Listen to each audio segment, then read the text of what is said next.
a young mentor, I don't trust you, I'm gonna shoot you. Into the thick of it. Hey! Into the thick of it. Yeah. Hello guys! So today we will talk about the park light, tail light, lake light, and headlight using one relay in color code.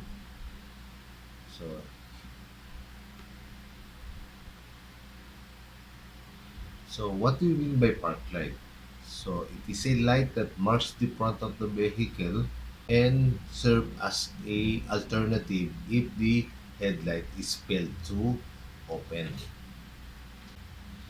If you say taillight, so it provides illumination to the rear part of the vehicle. So it is a dimmer red light at the back of the vehicle.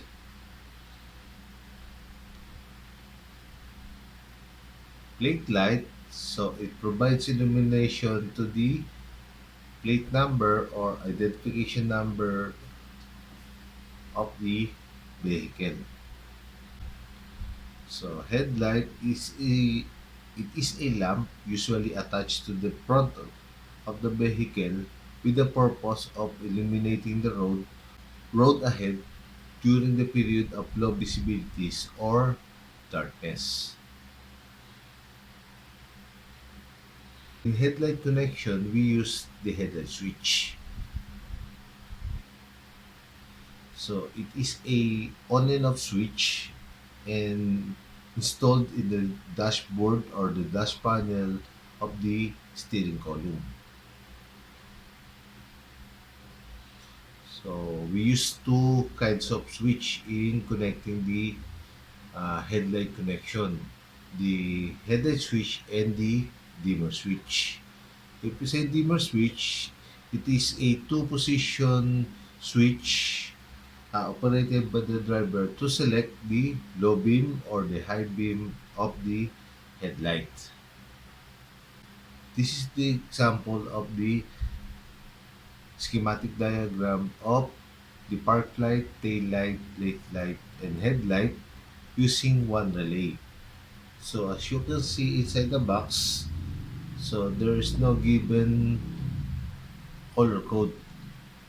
So for you to able to answer the color code, you must refer to your supplementary learners materials on page 108.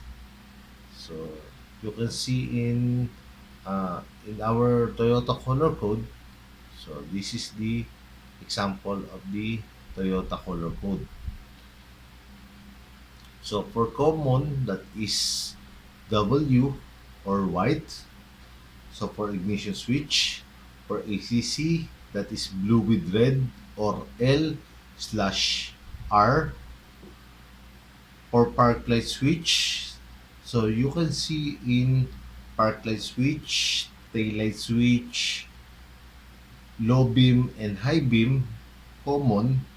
So you can see that all of these using white with black or W/B. So what does it mean? So in actual scenario of the steering column, so we only use two white with black. So it means for park light, for the common of park light, common of tail light, common of low beam, so represents only one wire. So that is white with black.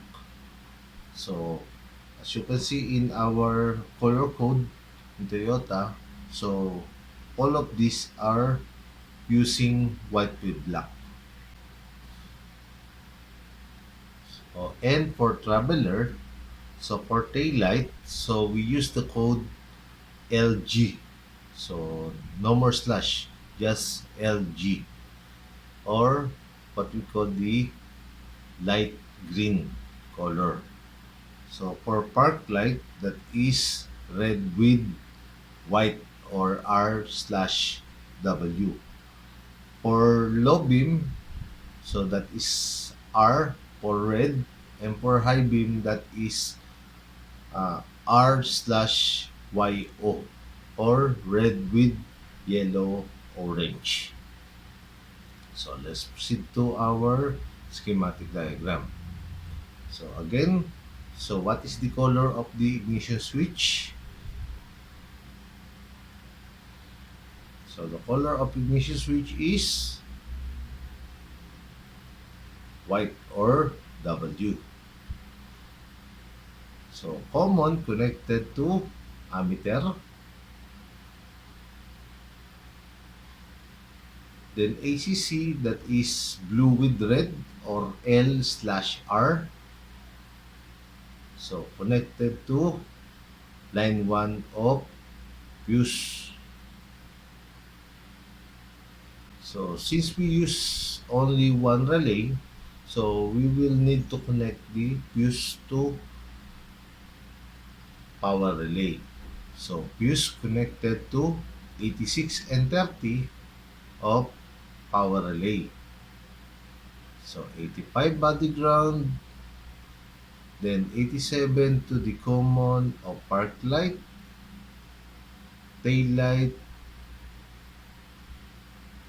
low beam, and high beam. So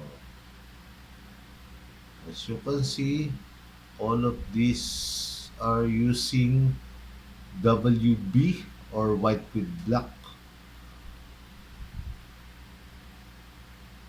So connect the 87 of power relay to all white with black, or all common. Okay, let's proceed to park light. So for traveler of park light, so that is a red with white. So red with white connected to park light.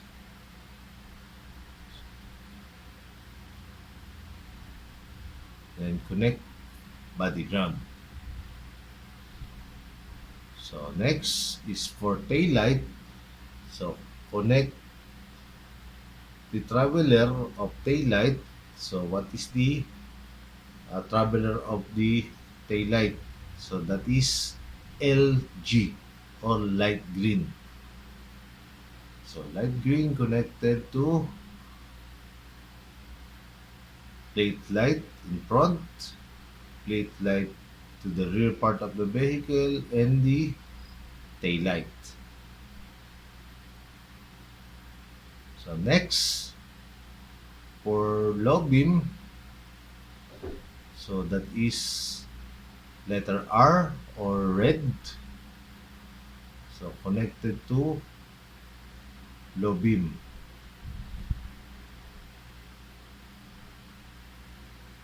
Then for high beam, that is red with yellow orange, or R slash YO. So connected to high beam. And don't forget to connect the body ground. So we are done in the wiring connection. So let's connect the positive of battery to ammeter, then connect negative of battery to body ground. So let us test the wiring connection. So for first travel, so as you can see in first travel, so the park light opens,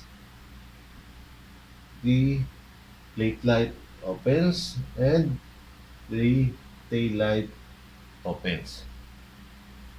Okay? So in second travel,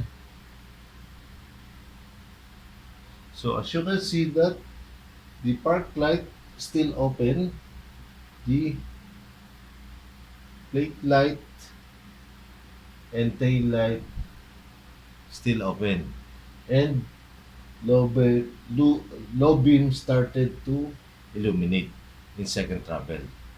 So that is the difference between the color code and the conventional type wiring connection. So in conventional type, the park light is turned off in the second travel. While in this color code, so the park light still open in the second travel. So then select the dimmer switch. So as you can see, so from low beam to high beam. Okay.